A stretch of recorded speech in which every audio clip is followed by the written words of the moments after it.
हनुमान जी महाराज श्री गुरु चरण सरोज रज निर्मल मुकुर सुधार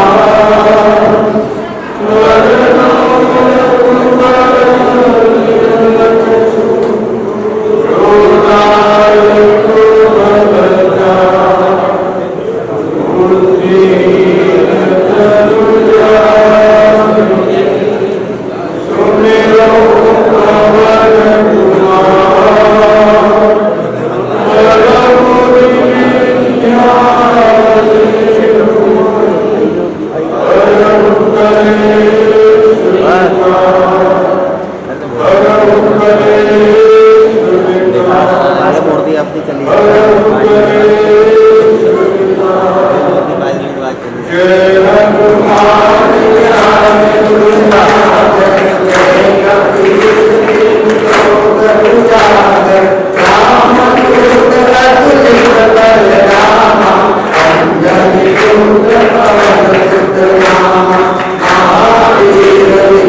साधु संत के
सरस्वतीं व्यासं ततो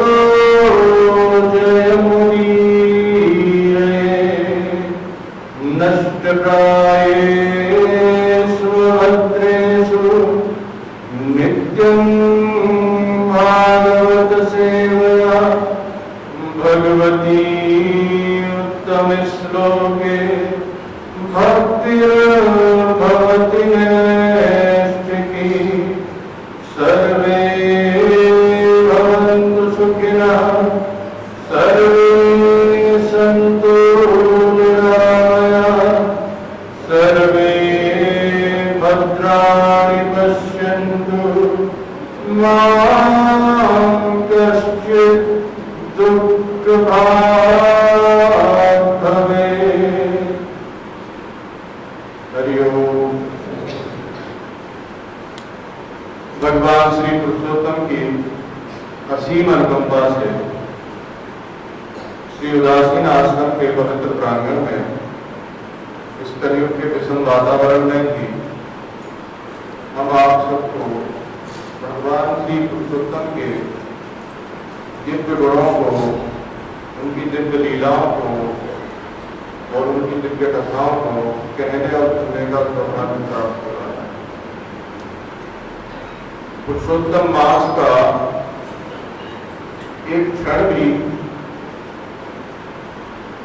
अगर व्यक्ति भगवान की सेवा में लगा दे वो भी बड़े सौभाग्य की बात है। और आपको यहाँ एक घंटा बैठ के भगवान की कथा सुनते हो तो बहुत सौभाग्यशाली है, निश्चित रूप से सौभाग्य।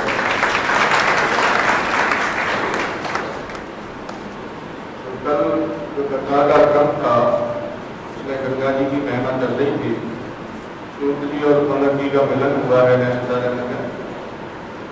और जब संवाद दोनों का हुआ तो सौनक जी ने पूछा कि आप कहाँ से पधार रहे हैं। सूत जी ने बताया कि हम तीर्थाटन कर रहे हैं, तीर्थ यात्रा करते हुए आए हैं। तो तीर्थ यात्रा के क्रम में उन्होंने बताया कि मैंने पापनाशनी गंगा जी में भी स्नान किया है। उसी क्रम में गंगा जी की महिमा चल रही है। कल कहाँ से कथा हुई थी?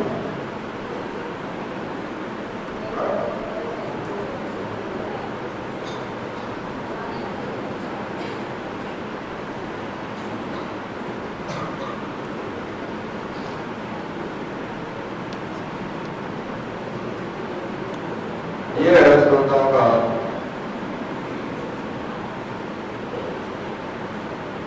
राजा सगर ने अपना यज्ञ पूरा कर दिया और अंशुमान को गद्दी पे बिठा करके वन में चले गए। वन में जाकर के उन्होंने भगवान का भजन किया और उस भजन के प्रताप से और जो उनका पूरा जीवन धर्म में था उसके प्रताप से वो भगवान के धाम को प्राप्त हुए। भगवान के धाम से भगवान के पास तक विमान लेकर आए और राजा उसमें सवार होकर के भगवान के धाम को गए। उनका मानव जीवन सार्थक हुआ। उसके बाद अंशुमान जब गद्दी पे बैठे तो अंशुमान और धार्मिक, नीति निपुण, पराक्रमी और विद्वान राजा थे। प्रजा का पूरी तरह से धर्मवत पालन करते हुए उन्होंने विचार किया कि मैं भी अपने पूर्वजों के लिए गंगा जी को लाने का प्रयास करूं, मैं भी तप करूं। तो उन्होंने भी तप किया लेकिन समझता नहीं। उनके पुत्र हुए दिलीप महाराज, उन्होंने भी तपस्या की। ये सब बड़े धर्मात्मा थे, बड़े गुरु भक्त थे और बड़े विद्वान थे। रघुकुल रीत सदा चले आई, प्राण जाए पर बंधन न जाए। बड़े सत्यवादी राजा थे और बहुत बलवान भी थे। एक बार रावण का भी प्रसंग आता है तो महाराज दिलीप से युद्ध करने के लिए पहुंचा था। तो उस समय महाराज दिलीप जो थे अयोध्या में राजधानी में नहीं थे, वो स्नान कर रहे थे सरयू में। वहीं से उन्होंने संकल्प किया रावण को मारने का। तो लेकिन ब्रह्मा जी आए, बोले देखो तुम इसे मार दोगे तो फिर जो हमारा बनाया हुआ विधान है उसमें अड़चन आ जाए। हम जानते हैं तुम्हारे इतनी सामर्थ्य, तुम इसे यहाँ से संकल्प से ही मार सकते हो, लेकिन इसका जो वध है तुम्हारी ही वंश परंपरा में भगवान का अवतार होगा, वो इसका वध करेंगे। इसलिए हमारे विधान की सुरक्षा के लिए तुम अपने संकल्प का त्याग करो। तो ऐसे पराक्रमी हुए थे ये सब।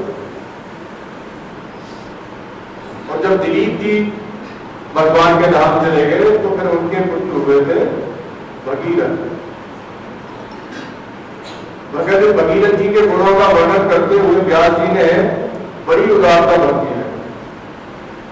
बोलते हैं कि धैर्य में भगीरथ कैसे थे, हिमालय के समान। धर्म में तो साक्षात धर्मराज भी, यहां तक कि धर्मराज भी आगे कथा में आएगा कि उनके धर्म निष्ठा से प्रभावित होकर के भगीरथ जी का दर्शन करने आए। धर्मराज भी जिनका दर्शन करने आए हम उनको वो कैसे होंगे? थोड़ा सा धर्म पालन की सोचते हैं, कोई पसीना आ जाता। वो इतने बड़े धर्मात्मा थे कि स्वयं धर्मराज बोले कि हे भगीरथ, तुम्हारी धर्म कीर्ति का मैंने श्रवण किया है और मैं तुम्हारे दर्शन करने आया हूं। ये धर्मराज जी के वचन, ऐसा उन्होंने खुद अपने मुंह से कहा। तो धर्म में साक्षात धर्मराज की समानता करते थे, पराक्रम में भगवान शिव के समान थे। सभी वेद और शास्त्रों के पारंगत विद्वान, नीति निपुण, कुशल और प्रजा का पुत्रवत पालन करने वाले। भगीरथ जी के गुणों का कोई अंत नहीं है। इतने बड़े गुणवान और भगवान श्री कृष्ण के परम भक्त। सबसे बड़ा गुण है भगवान की भक्ति। आपके अंदर बहुत गुण है, बहुत विशेषताएं हैं, बहुत कौशल है आपके पास। आप धनवान हो, शक्तिमान हो, रूपवान हो और बहुत सा जगत व्यवहार को बहुत अच्छे से कर लेते हो, लेकिन अगर आपके पास भगवान की भक्ति नहीं है तो सब जीरो। देखो, एक का अंक आगे न हो और तुम 1000 जीरो लगा दो तो फिर वो जोड़ोगे तो कितना निकलेगा? जीरो ही। तो ये तो भगवान की भक्ति है, क्या है? अंक है। और उसके पीछे के जीरो लगाओगे तो इनकी शोभा है। बिना अंक के अगर जीरो लगाओगे तो कोई शोभा नहीं। इसलिए प्रत्येक व्यक्ति को भगवान की भक्ति के लिए प्रयास करना चाहिए कि इस मानव जीवन में कैसे भी हमें भगवान की भक्ति प्राप्त हो। तो भगीरथ महाराज भगवान के परम भक्त थे। ये जब राजा हुए तो ये इनका ऐसा वर्णन आता है कि ये अयोध्या में इनकी राजधानी नहीं, जैसा वर्णन आता है उस हिसाब से इनकी राजधानी कहीं दक्षिण में रही। क्योंकि जब ये गंगा जी को लाने के लिए इन्होंने विचार किया कि भाई हमारे पूर्वज जो थे तो सबने गंगा जी को लाने का प्रयास किया लेकिन वो सफल नहीं हुए, तो मुझे भी अपने पूर्वजों की प्रसन्नता के लिए, उनके उद्धार के लिए गंगा जी को लाने का प्रयास करना चाहिए। तो जब ये गंगा जी को लाने के लिए वहां से चले हैं तो मार्ग में गोदावरी नदी आई है।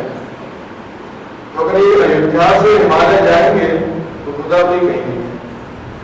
तो गोदावरी का जो वर्णन है तो इनकी राजधानी नहीं दक्षिण में रही, वहां से जब चले तो मार्ग में गोदावरी पड़ी। गोदावरी में इन्होंने स्नान किया है, पितरों का तर्पण किया है। तो वहां प्रभु जी के आश्रम में ये प्रभु जी का दर्शन करने गए हैं। प्रभु जी का दर्शन करके उनको प्रणाम करके प्रभु जी ने भी इनका बड़ा स्वागत किया है, क्योंकि पूरे तीनों लोगों में ये विख्यात था कि भगीरथ जैसा कोई धर्मात्मा नहीं। तो हालांकि प्रभु जी स्वयं सूर्य के समान तेजस्वी है। रघुवंशी ब्राह्मण भी बहुत प्रसिद्ध है, उनका भी बड़ा तेज है, शास्त्रों में प्रसिद्ध है उनका। लेकिन फिर भी प्रभु जी ने इनका बड़ा सम्मान किया है। वहां उन्होंने बहुत से प्रश्न किए हैं धर्म के संबंध में, सत्य के संबंध में। बहुत लंबा प्रसंग है, सत्य की बात थोड़ी सी बता देते हैं। सत्य के लिए इन्होंने पूछा है भगीरथ जी ने, भगवान सत्य क्या है? तो प्रभु जी ने रक्षा करते हुए, धर्म की हानि न हो और यथार्थ वचन बोले जाए तो सत्य है। जो आपके यथार्थ वचन धर्म की रक्षा करते हुए, धर्म की मर्यादा का पालन करते हुए बोले जाए, उसको सत्य कहते हैं। तो ये उन्होंने सत्य की परिभाषा दी है। तो आप अपने जीवन में सत्य की प्रतिष्ठा के लिए इसका ध्यान रखें। तो भगीरथी वहां से प्रभु जी का आशीर्वाद लिया और प्रभु जी का आशीर्वाद लेकर के चले हैं। हिमालय में बद्रिका आश्रम कौन कौन गए हैं? कोई गया है? बद्रिका आश्रम के पास जाकर के इन्होंने एक पर्वत शिखर पे, जो पूरी तरह से बर्फ से आच्छादित था, वहां बैठ करके इन्होंने तपस्या आरंभ की। तो कहते हैं कि ये केवल कंद मूल फल का ही आहार करते थे और त्रिकाल गंगा जी में स्नान करते थे। उस समय तो गंगा जी थी नहीं, गंगा जी तो अभी आई है। उस समय में ये लाए नहीं है गंगा जी को। त्रिकाल स्नान करते थे और संध्योपासन करके भगवान के भजन में तल्लीन रहते थे। अगर कोई अतिथि भी आता था तो उसका भी सत्कार करते थे और कंदमूल फल जो उनके पास होते थे, मीठे वचन उनके आदि, सभी अतिथियों का सत्कार करते थे। उस समय बहुत से महात्मा संत महात्मा भजन करते थे, तो सबका सत्कार करते हुए, सबका आशीर्वाद देते हुए तपस्या कर रहे हैं। तो उन्होंने देखा कि अगर इस प्रकार से मैं इस मंत्र गति से तपस्या करूंगा तो मेरे पूर्वजों की तरह मेरा जीवन भी ऐसे ही निकल जाएगा। समय रोज सूर्य उदय होते हैं और शाम को अस्त हो जाते हैं। जो आज बुढ़े हैं, कभी वो ऐसे बच्चे थे, लेकिन पता नहीं चला कब बुढ़े हुए। तो जिसके लिए जन्म मिला था वो जन्म लक्ष्य पूरा होगा। रोज सूर्य उदय होता है, रोज अस्त हो जाता है। रोज वही भोजन करना, वही सोना, वही इधर उधर की बातें करना, वही टाइम पास करना। तो इसीलिए जीवन जा रहा है, कुछ और भी कर रहे हो क्यों भाई? कुछ मानव जीवन के लक्ष्य को प्राप्त करने के लिए विशेष कर रहे हो? तो भगीरथ जी ने प्रयास किया कि ये तो ठीक नहीं होगा। अगर मैं इस प्रकार से तपस्या करूंगा तो मेरा जीवन भी ऐसे ही चला जाएगा। तो इन्होंने कंद मूल फल का आहार छोड़ दिया, केवल सूखे पत्ते खा करके रहते। बहुत काल तक सूखे पत्ते खा करके इन्होंने तपस्या की। फिर इन्हें ऐसा अनुभव हुआ कि ये सूखे पत्ते खा करके भी मैं अपने जीवन में गंगा जी को नहीं ला पाऊं। तो इन्होंने वो सूखे पत्ते खाना छोड़ दिया। अब ये निराहार रहते, कभी कभार जल ही लेते। बहुत समय बीता तो इन्हें लगा कि जल जो लेता हूं ये भी बड़ी अड़चन है, इससे भी समय बहुत लगेगा। तो उन्होंने जल का भी त्याग किया, केवल वायु का आहार करते। बहुत लंबे समय तक वायु का आहार करने के बाद उन्हें लगा कि अभी भी मेरी तपस्या में जितना तेज होना चाहिए, जितनी शक्ति मेरी तप में होनी चाहिए, उतनी शक्ति मेरे तप में अभी भी नहीं। तो इन्होंने प्राणायाम किया और प्राणायाम करके अपनी सांस को रोक लिया। कितने साल तक?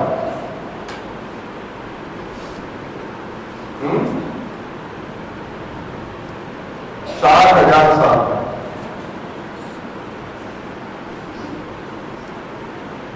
कितनी देर रोक सकते हो?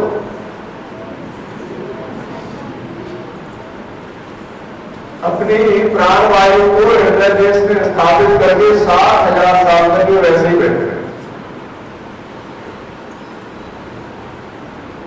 जब इनके नासिका से इनकी तप के कारण बहुत तीव्र अग्नि प्रकट हुई तो उस अग्नि से देवता जलने लगे।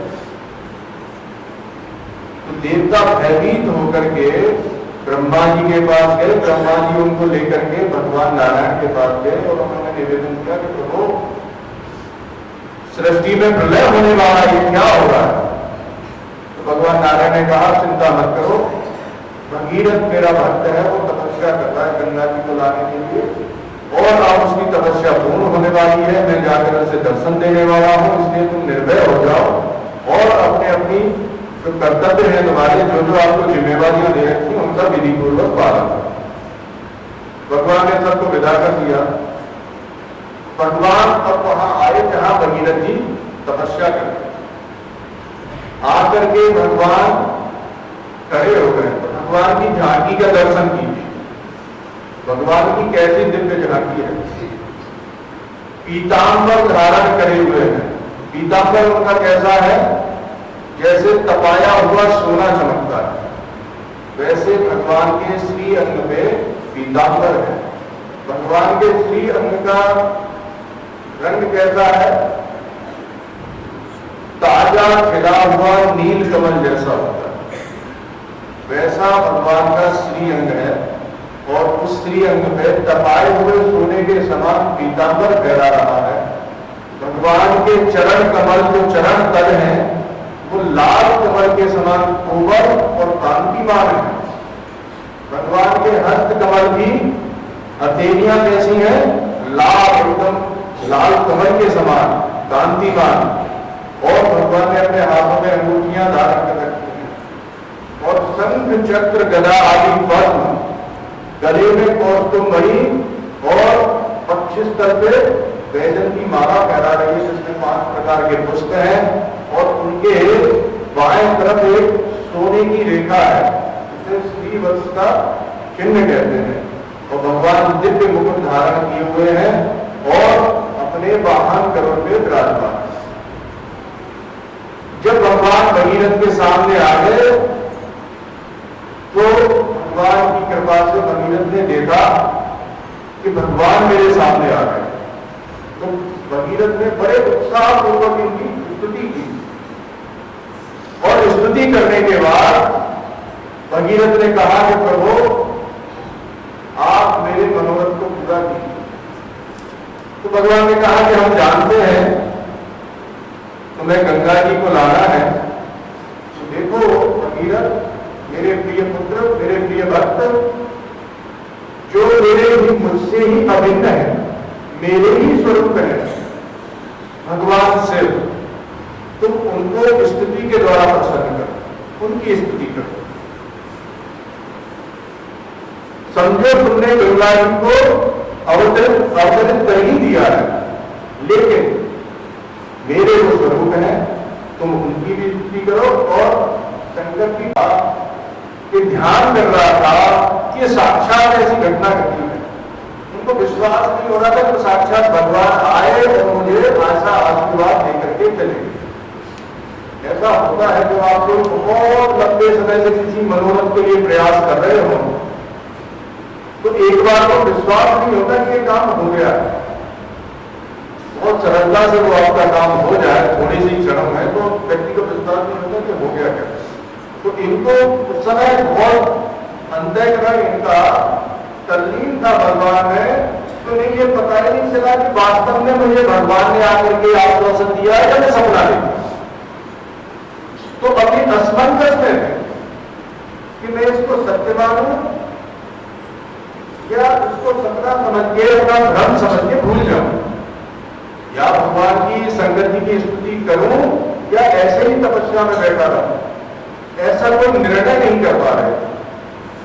उसी समय आकाशवाणी हुई, हे भगीरथ, जो तुम्हारे अनुभव में आया है वो सब सत्य है। अब तुम भगवान शंकर की, भगवान भूत वाहन की स्तुति करो। तो इन्होंने भगवान शंकर की बहुत लंबे स्तोत्र से स्तुति की है।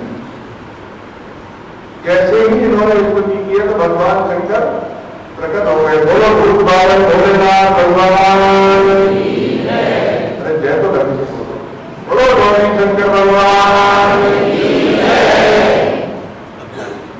अब भगवान शंकर प्रकट हुए तो उनका स्वरूप कैसा है? भगवान शंकर के कितने मुंह हैं? 5। भगवान शंकर के 5 मुंह हैं। और हाथ कितने हैं? 10।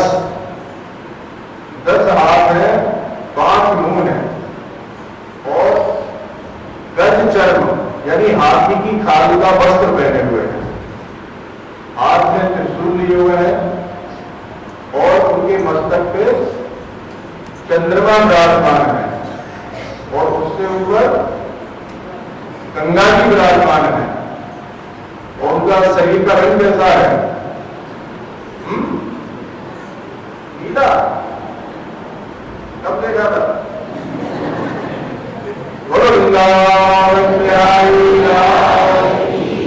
अच्छा है, बच्ची ने बताया तो सही कुछ। तो उनका जो शरीर का रंग है वो बर्फ के समान सफेद है।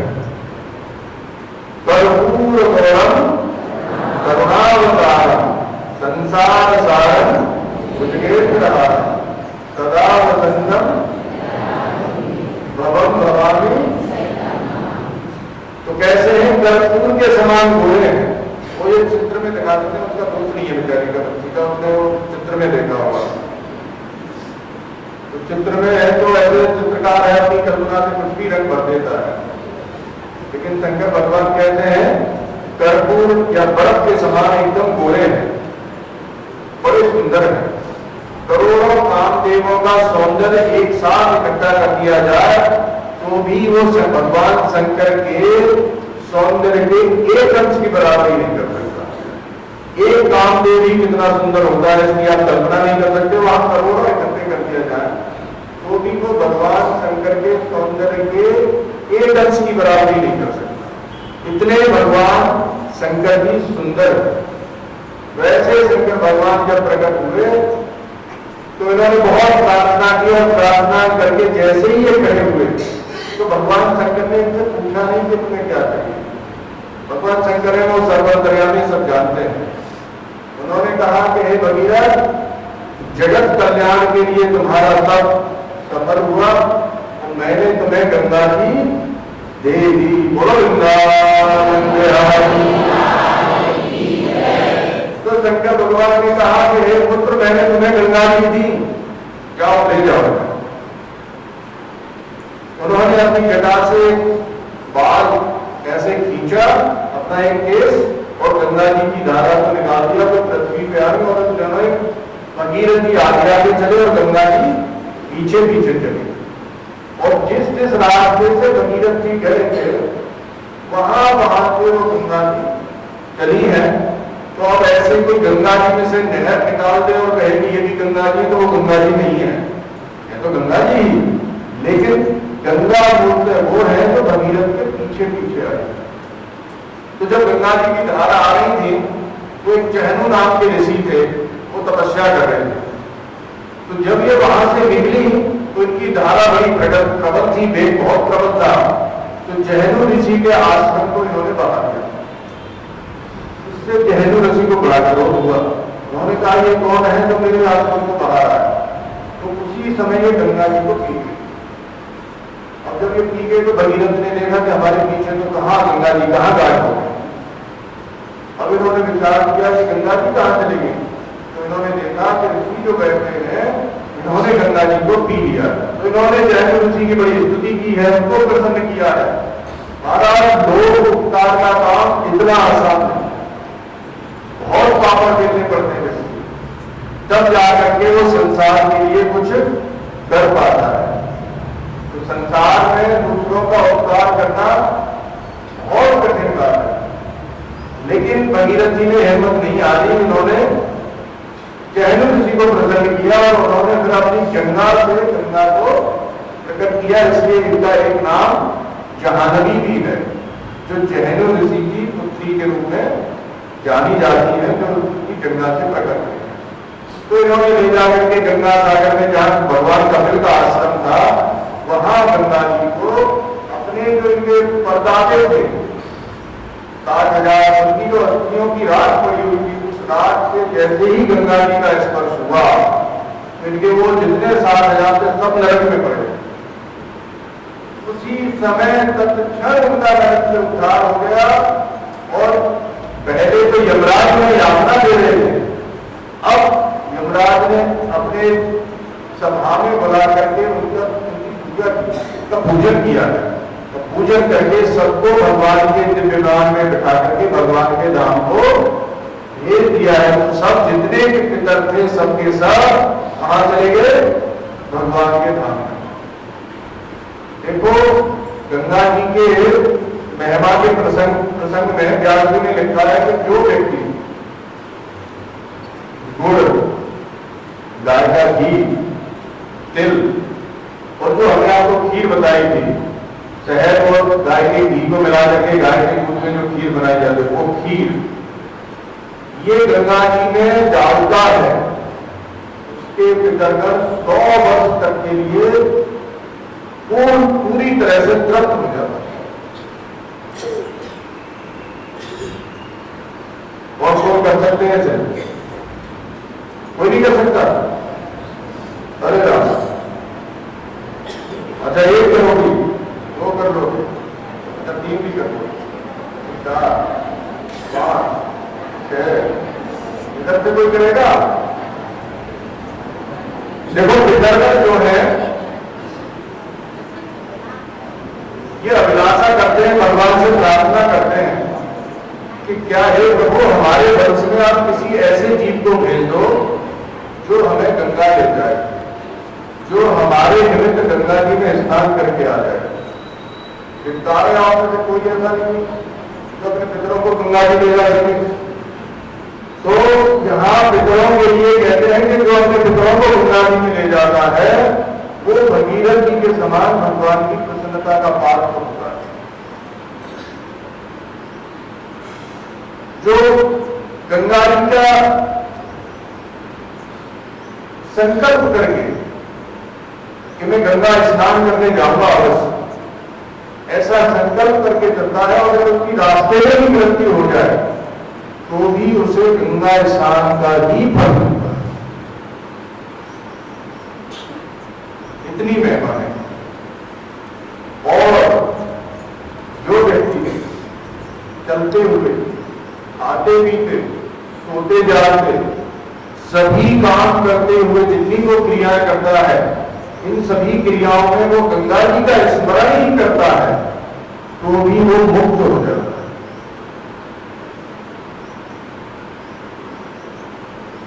ये तो कर सकते हो कि इसमें भी काम कर रही है सबकी। स्मरण करने में तो कुछ खर्चा नहीं हो रहा, कोई मेहनत भी नहीं लगे, कुछ न कुछ तो तुम्हारे मन में चलता ही रहता है। तो फिर गंगा जी को विराजमान कर दो, गंगा जी का स्मरण करो। और देखो ये पुरुषोत्तम मास है, पुरुषोत्तम मास में जितना आप गंगा जी का स्मरण करोगे, जितना आप भगवान का स्मरण करोगे, उतना ही आपको फायदा है। पहली है भक्ति, कौन सी? श्रवण। दूसरी है कीर्तन और तीसरी है स्मरण। देखो श्रवण भी बाह्य भक्ति है, अब सब सुनते हो लेकिन कितना धारण कर पाते हो ये खुद ही देख लो, अपने आप से ही पूछ लो। कीर्तन भी भक्ति है, कीर्तन भी करते हैं, मुंह से तो भगवान का नाम चलता है, माला फेरते हैं, लेकिन मन में पता नहीं क्या चलता रहता है, क्या स्मरण हो रहा है। तो कहते हैं, शंकर जी ने कहा है पुराण में कि केवल शरीर की जो शुद्धि है वो वास्तविक शुद्धि नहीं है। वास्तविक शुद्धि क्या है? मन की शुद्धि। और मन की शुद्धि कैसे होती है? स्मरण भक्ति के द्वारा। जिसकी स्मरण भक्ति सिद्ध हो गई, जो निरंतर भगवान का स्मरण करता है, जो निरंतर गंगा मैया का स्मरण करता है, उसका मन शुद्ध होता है और शुद्ध मन ही परमात्मा में लगता है। लोग बोलते महाराज हमारा तो मन ही नहीं लगता भगवान। अरे मन लगेगा कहां से? मन को पहले तुम्हें इतने काम दे रखे हैं कि ये करना वो करना, तो वो तो वही दिखाता है तुम्हें। देखो अभी तुम्हारा तुमने ये पहले से मुझे आदेश दे रखा है कि ये भी करना है, ये भी करना है, ये भी करना है, वो सब चीजें दिखाएगा। या आपने जो कर चुके हो अपने पूरे जीवन में, उनको दिखाएगा कि देखो तुम ऐसे हो, तुम्हारी वास्तविकता ये है। आपके पूर्व कर्मों को दिखाएगा, या जो आपने भविष्य के लिए संकल्प कर रखे हैं उनको दिखाएगा। मन जो है उसका कोई दोष नहीं है। मन तो एक करण है, यंत्र है। देखो यंत्र का दोष नहीं होता, दोष किसका होता है? जो यंत्र का उपयोग करता है। वो यंत्र है, आप उसका सदुपयोग भी कर सकते हो, दुरुपयोग भी कर सकते हो। तो ये तो कर्ता के ऊपर है, तो उसका सदुपयोग करेगा या दुरुपयोग करेगा।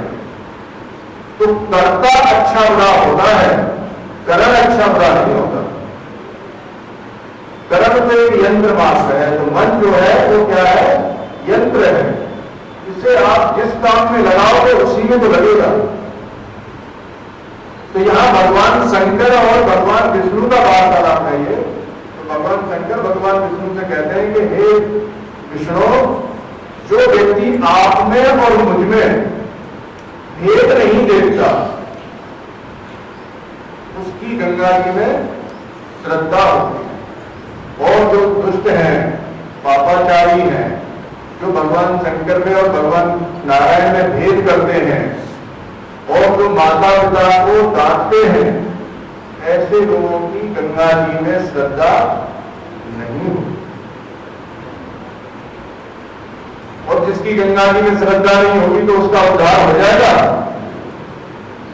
तो ये बात आप देख लो कि भाई किस किस की गंगा जी में श्रद्धा होती है और किस किस की नहीं होती।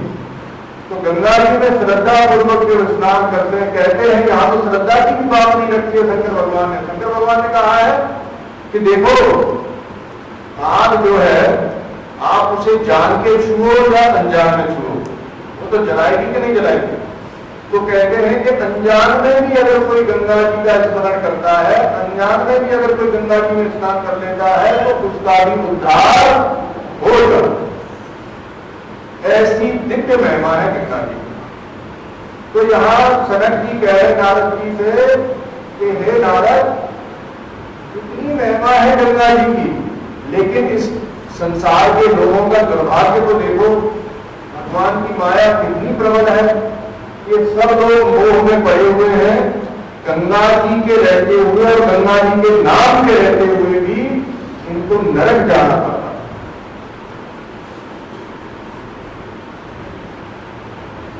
कितने दुर्भाग्य की बात। तो या तो भगवान का स्मरण करो या गंगा जी का नित्य स्मरण करो। चलते फिरते, खाते पीते, बैठते उठते, सोते जागते नित्य भगवान का स्मरण अथवा गंगा जी का स्मरण करो।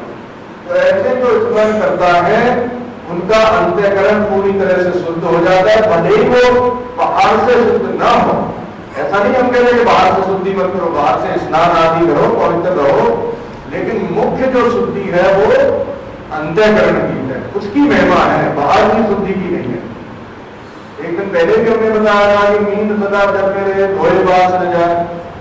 जल जल जंतु जितने भी हैं वो जलने जाते हैं, उद्धार हो जाता है उनका।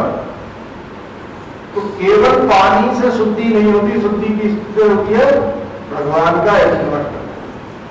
जब पंडित आदि आपसे अनुष्ठान करवाते हैं तो क्या बोलते हैं, ओम पवित्र है पवित्रो वा सर्वांगतो विवान यह स्मरेत पुंडरीकाक्षं।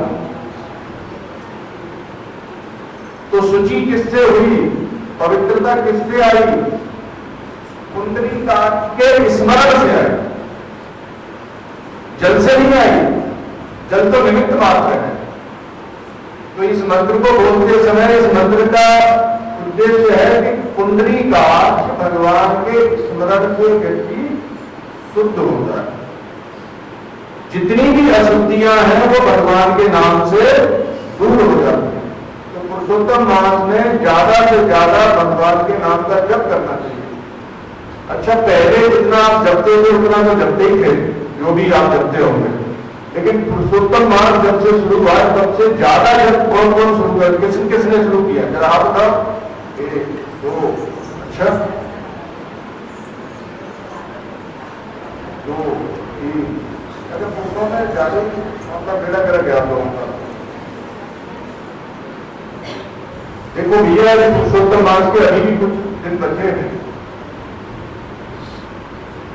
समय रहते आप यहाँ बैठ करके 1 घंटे कथा सुनते हो, ये तो आपका बड़ा उपकार है भगवान के ऊपर और हमारे ऊपर, हम बड़े आभारी हैं आपके।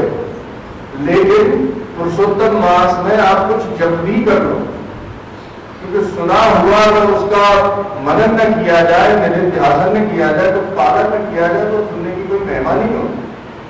तो इसलिए आप अपने जप की संख्या बढ़ा लो, और जो बिल्कुल ही नहीं जपते हैं तो वो कम से कम 5 माला जपे। कितनी जपे? 5 माला।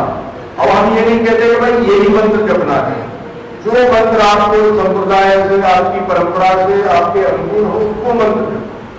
शंकर जी का हो, भगवान नारायण का हो, जो भी नाम हो, राम नाम हो, कृष्ण नाम हो, जो नाम आपको अच्छा लगता हो वो आप जपो, लेकिन कम से कम 5 माला तो सबको करनी ही है। कौन कौन करेंगे? जरा किधर से आता है? 1 2 3 नहीं करेंगे? अच्छा, आप सारी बात करेंगे, कोई नहीं करोगे? अरे राम। तो जितने पुरुषोत्तम मास के दिन बचे हुए हैं उनका आप भगवान की भक्ति में सदुपयोग कीजिए, भगवान के नाम का जप कीजिए, तो इससे आपका अवश्य उद्धार होगा, अवश्य आपको पुरुषोत्तम मास का लाभ मिलेगा। तो ऐसे तो पांडव पुरुषोत्तम मास की महिमा की कथा आपने बहुत बार सुनी है। ऐसे तो पांडव की पुरुषोत्तम मास हर 3 साल बाद में आता था, और जैसे आप लोग रह रहे हो वैसे तो वो भी रहते थे, तो फिर उन्हें पाप नहीं करना चाहिए था। लेकिन भगवान श्री कृष्ण ने कहा कि देखो तुमने पुरुषोत्तम मास का पालन नहीं किया, इसलिए तुम्हें दुख भोगने को, इसलिए पुरुषोत्तम मास का पालन करो। तो इसका कहने का तात्पर्य कुछ विशेष करो, जो आपका जीवन जैसे पहले चल रहा था खाने पीने सोने में, उससे कुछ अलग करो।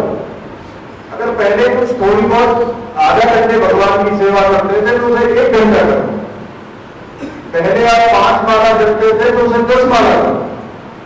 कुछ विशेष करोगे तब तो पता चलेगा कि पुरुषोत्तम मास है। तो इसलिए पुरुषोत्तम मास का लाभ लेने के लिए आपको ज्यादा से ज्यादा भगवान के नाम का जप करना चाहिए, ज्यादा से ज्यादा भगवान की कथा भी सुननी चाहिए। यहाँ पे 1 घंटे कथा सुन के जाते ही हो। आजकल तो यंत्र बहुत है, बड़ी सुविधा है, भगवान की कृपा से आप ग्रंथ भी पढ़ सकते हो और मोबाइल आदि में भी कथा सुन सकते हो, और सुनते ही होंगे कुछ। तो इसलिए ज्यादा से ज्यादा आपका जो समय है वो भगवान के चिंतन में बीतना चाहिए, तब तो पुरुषोत्तम मास का लाभ है। अगर आपका समय केवल जगत के व्यवहार में और जगत व्यवहार के चिंतन में ही बीतता है तो भैया इसका कोई विशेष लाभ नहीं है। तो इस प्रकार से गंगा जी की महिमा है। वहां भगीरथ जी ने अपने पूर्वजों का उद्धार कर दिया। बोलो गंगा महारानी। उसके बाद तुलसी ने कहा कि भगवान उसके बाद हम काशी गए। अच्छा काशी गए तो देखो काशी जो है ये ब्रह्मा जी की सृष्टि में नहीं हुई, ऐसा स्कंद पुराण में लिखा है। स्कंद पुराण के अनुसार काशी जो है वो भगवान शंकर जी के त्रिशूल की नोक पे विराजमान है। संपूर्ण सृष्टि की रचना किसने की है? ब्रह्मा जी ने। लेकिन काशी की रचना किसने की है? स्वयं भगवान शंकर जी ने। कहते हैं कि उन लोगों के कान सफल हैं जिनमें ये 2 अक्षर का नाम पड़ता है काशी। जिसने काशी का नाम भी सुन लिया उसका उद्धार हो गया। तो आपका तो हो गया सबका।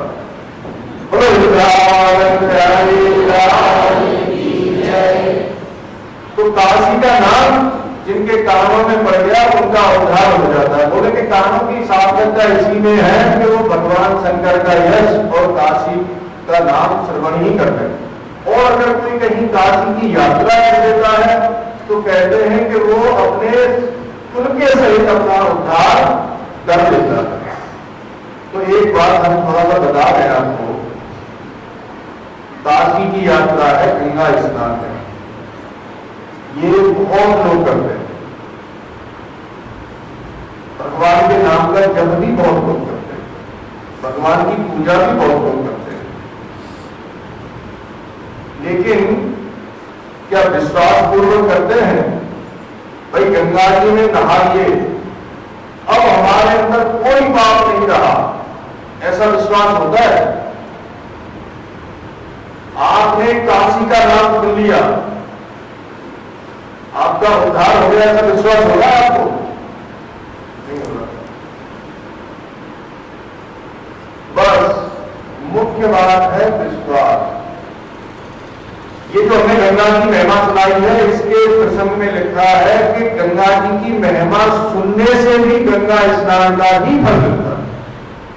और गंगा स्नान का फल क्या है? मोक्ष। तो इस समय आपको ये विश्वास होना चाहिए कि मेरे अंदर अब कोई पाप नहीं है, नहीं है, नहीं है। इसका आपको पूरा विश्वास होना चाहिए कि मैंने गंगा जी की महिमा सुनी है, अब मेरे अंदर अब कोई पाप नहीं है, अब मैं बिल्कुल निष्पाप हूं। हाँ, इसके बाद पाप नहीं करना, इतनी सावधानी रखें। अभी के अभी मुक्त हो जाओ, यहां बैठे बैठे मुक्त हो जाओगे। इसका विश्वास करो कि मैं निष्पाप हो चुका हूं, निष्पाप हो चुकी हूं, मेरे अंदर कोई पाप नहीं है, और अब सावधानी पूर्वक भविष्य में मैं कोई पाप नहीं करूंगा, नहीं करूंगा। हम विश्वास ही नहीं करते, बार बार गंगा जी में गोता लगाते हैं और फिर भी अपने आप को पापी समझते हैं, तो फिर कैसे उद्धार होगा? फिर तो उद्धार हो नहीं सकते। तो काशी में मरने वालों की सदगति देने के लिए भगवान शंकर ने प्रतिज्ञा कर रखी है।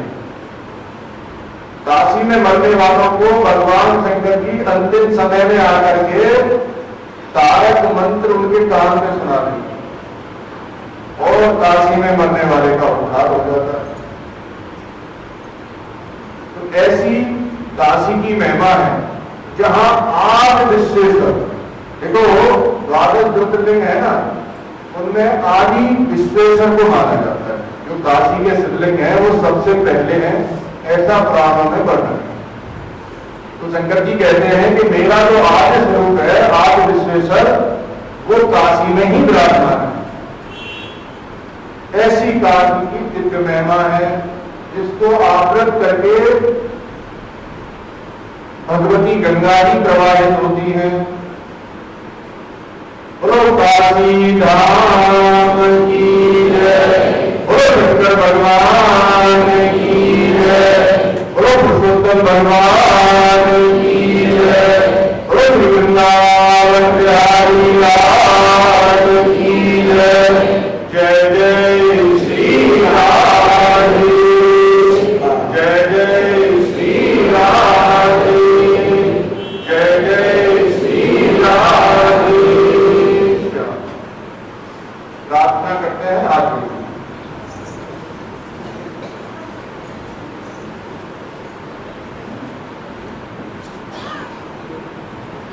हे पुरुषोत्तम प्रभु,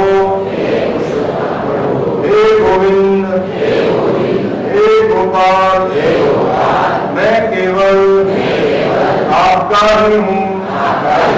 इस जगत में केवल आप ही मेरे हैं। अतः हे मेरे नाथ, मैं आपको कभी न भूलूं। जगत व्यवहार करते समय प्रत्येक परिस्थिति में मुझे आपका ही स्मरण बना रहे। मेरे पास जो कुछ भी है वह सब आपका ही है। अतः यह सब आपके ही समर्पित है। अब आप जैसा उचित समझे और जिसमें हम सबका हित हो, वैसी अपनी महत्व की कृपा हम सभी शरणागतों पर बरसाने की कृपा करें। हम नहीं जानते कि हमारे लिए क्या उचित है और क्या अनुचित है, परंतु आप एकमात्र सर्वज्ञ हैं।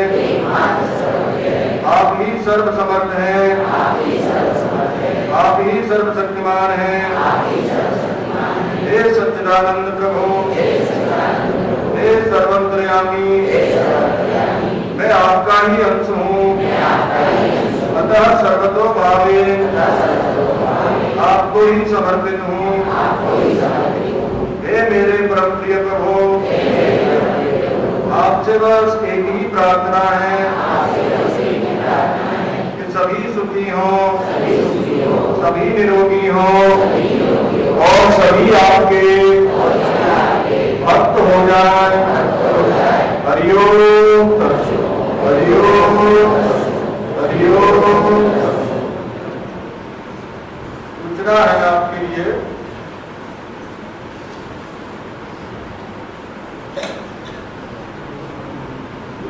₹1100 नीता सलूजा जी ने दिए हैं जलहरी के लिए, शंकर जी की जलहरी के लिए। इनका धन्यवाद कर दीजिए। ₹501 गुप्तदान है और ₹1100 तेजस निखिल राव, इनके लिए भी धन्यवाद कर दीजिए। और यहाँ एक सार्वजनिक शिव मंदिर का निर्माण जीर्णोद्धार हो रहा है। ये है कोट पट्टी में। तो इसमें इस जीर्णोद्धार में, शंकर जी के मंदिर के जीर्णोद्धार में जो भी अपना सहयोग देना चाहते हैं वो नितिन गोरे और नितेश जवाले से मिल करके अपनी धनराशि में दे सकते हैं। जो भी आपका सहयोग राशि हो वो आप इनको दे सकते हैं। देवली वायु की ओर से ₹1100 शंकर भगवान की जलहरी के लिए आए हैं भैया, इनका भी धन्यवाद करता हूं।